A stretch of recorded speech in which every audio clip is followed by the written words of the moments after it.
creo que sí que los voy a enganchar, es verdad que no tienen ni idea y a ver si les gusta, ¿no? Se motivan un poquito, se lo pasan bien y sobre todo eso, que disfruten, que se rían y a ver qué tal sale. Para ellos va a ser una clase pionera, porque no he dado nunca clases de iniciación.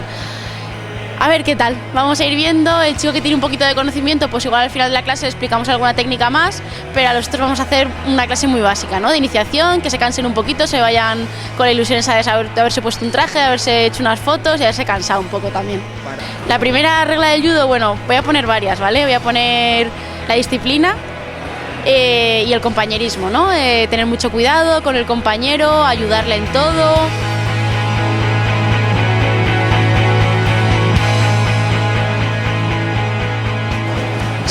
Sí, ojalá, ¿no? Yo creo que nunca es tarde para empezar un deporte y la verdad que vienen ilusionados y el único objetivo es pasárselo bien.